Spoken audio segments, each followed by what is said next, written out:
Today I'll be chatting with author and surfer Diane Cardwell, and we're going to talk about her book, Rockaway, and I'm really looking forward to that. So we're going to get started with that interview right now. All right. We have hit the play button. All right. We're moving. You're going? Do you want a cup of coffee? No, or I'm all okay, right? I think. Okay, I will have a cup of coffee here. All right. So I wrote down a bunch of questions for Okay. you, if you don't mind. It's funny. Actually, did you check the waves yet, or no? I didn't look today because I wasn't up early enough. Okay. To beat the high tide. It's almost pretty much I dead think high it's right almost now. dead Yeah, high yeah, now. yeah, So yeah. I was, and the wind was better in the morning, but it's supposed to go south. But I was thinking I might try to get out around noon, 12:30. All right, it's working. It's small. Dropping. I know, but I like it small. I'm a big fan of small waves. Yeah. Because to me, it's I just standing up riding a wave is such a small part of the whole thing. Yes. This just hanging out, talking, surfing, and tides and winds, and when you're planning on going. Right. It's well, we've all become amateur meteorologists. it's right? so you know what, and I'll tell you what. That's question number one. So that's out of the way. All right. I was like, did you check the waves? But you know what? You already had a method to your madness. Right. You're like, why check it at that high tide? Right. Right. But it's so funny because I was going through your book again, and there's a part in there when you first go out to Montauk, and you're looking at the place, and you say, and you just visualize yourself. I can see myself walking from this place with a cup of coffee in my hand to check the waves, Right. and you have never even searched. And here we are, fast forward. However many years later, and I mean, you live in a great bungalow house. You walk up the block with a cup of coffee in your hand, and you check your. Did you ever kind of think of that, or I mean, did you ever come back to that, or? Well, that's always been in my head, right? For whatever reason, I always tend to kind of visualize myself doing something, and that's how I realize, oh wow, wait a minute, this might be something that I'll enjoy doing. And often being able to walk around with a cup of coffee is just something that I like to do. It's just like, I don't know what it is about the kind of, the being on the boardwalk, the cup of coffee, the looking out, possibly not even being in shoes, right? This is somehow all part of the life here that I did kind of visualize in an instant, and it's worked out that way. It's great. And you know what? We're both wearing footwear, but we're both wearing Uggs, which means they come off in like a split second. Exactly. This is about the lowest entry level of footwear that you can get. Exactly. And so we're gonna kind of maybe start where the whole thing kind of started, which is and I'm not checking my messages. I have questions here. Okay. And so like to the point where you're in your amazing brownstone or row house, and I mean, basically living a dream. Yes. And you got two glasses of champagne in your hand, and what I have found out is nothing good comes after we got to talk. That right. It's just anything after that is and I don't want to go too much. I'll let you kind of take us there if that's all right, because that's how to me, I think your whole surfing journey started, even though it didn't start that month, that week, that day, that year, but we have to heal. And right. So right. Well, so I think what happened to me is I had in my head my whole life all these ideas about what success was and what would bring me great happiness. And for whatever reason, I had been fixated for a long time on kind of the idea of gracious living in New York City. And that meant a backyard and a whole house, not an apartment building. And, I lived in Brooklyn. I loved the kind of little village feeling of it, the fact that I had a butcher shop and a cheese shop and all of these things that I thought were somehow really important. And yet my marriage was not a very happy one. We weren't miserable. We didn't fight a lot. We often had a really good time together, but we just weren't tending the relationship, and we kind of drifted apart. And so that moment was when my ex-husband basically, had just gotten a new job, and I thought, had prepared this dinner and had this champagne, and he says, I think he said, I want something like, we need to talk about our relationship. And from that moment, it took a while for us to actually divorce, but we went into couples counseling, kind of figured out that we shouldn't be together anymore. And we had, it was very painful. I was devastated, took to my bed, had days that were really hard to even just get out of the bed and make myself go to work.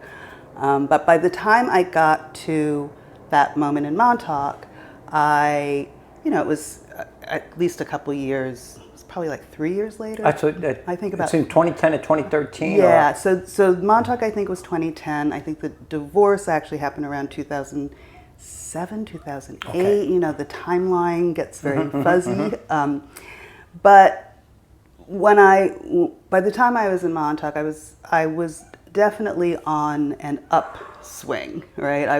I hadn't completely healed, but I was feeling much more kind of quiet in myself, and was definitely looking for something new.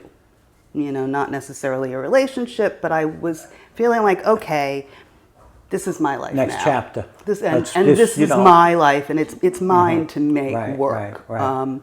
And so I think I was just open to something new, and I stood on the beach in Montauk and watched all those incredible longboarders on a super small, mellow day, kind of dancing up and down, back and forth, kind of swooshing through the waves. And I just thought, wow, it just looked so amazing.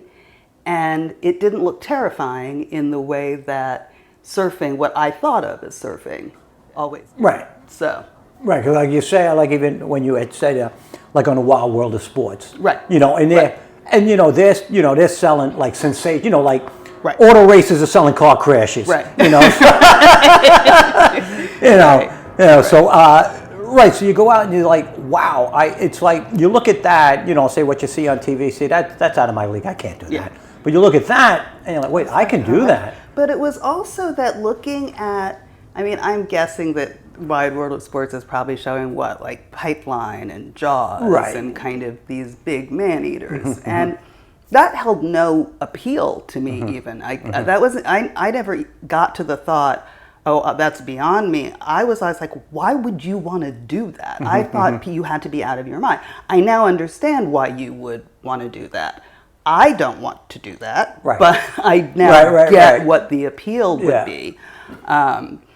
But yeah, so it looked accessible, it looked fun, it looked really beautiful, and I just thought, ooh, maybe I could do that. Yeah. And then when I came off the beach, it was just, I had literally the sense that, someone was trying to guide me to this, because there was a house for rent.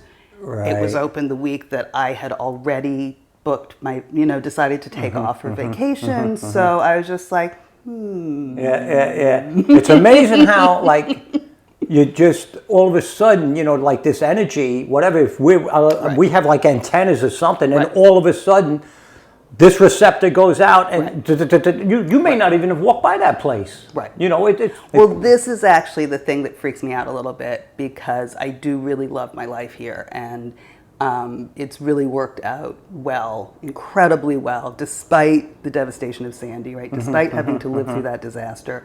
This has been just a real kind of lifesaver, and just kind of a wonderful thing for me to be here. And it freaks me out a little bit every once in a while. I'm like, oh my God, what if I had not done that? What if it had never even occurred to me to go write a story about Montauk, right, that summer? What if? And, I like to think, well, I would have found my way to something that made me happy. I may have found my way to surfing eventually with all the rest of the world, right? But it might not have happened till the pandemic. But yeah, it's weird. It is how a series of events just occur. Right. Because even just to rewind, before you even went out to Montauk, there was an editor or somebody had come to you and mentioned about a possible story that he didn't even want to share. Right. So that was my friend Jim, who is a New York Times reporter and a surfer, and he spent his summers out in Montauk, and I think he and his wife had bought a house out there by then. But I was, how did I end up on the phone with him? I just thought, Jim has a really good story sense. He knows the Hamptons. I knew that he was out in Montauk. I thought, well, maybe he'll know something about, what's going on in the Hamptons in the summer, because I felt like, I was covering restaurants and bars, and I thought, oh, there's some, I should be doing some kind of out of New York City story. And I thought, well, it could be the Hamptons or it could be Hudson Valley. So I thought, well, I'll talk to Jim, see what he thinks. And he was like, ooh, I've got a really good story, but I don't even want to tell you, because he didn't want to bring more attention to Montauk than it already had. Yeah.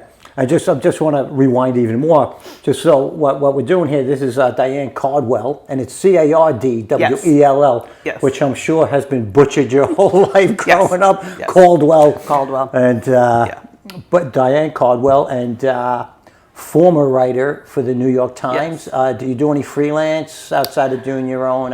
I do from time to time. I mostly do freelance corporate writing now, but from time to time I'll do a retired piece pretty of much, journalism. sure. Well, kind of trying to figure out what the next project is.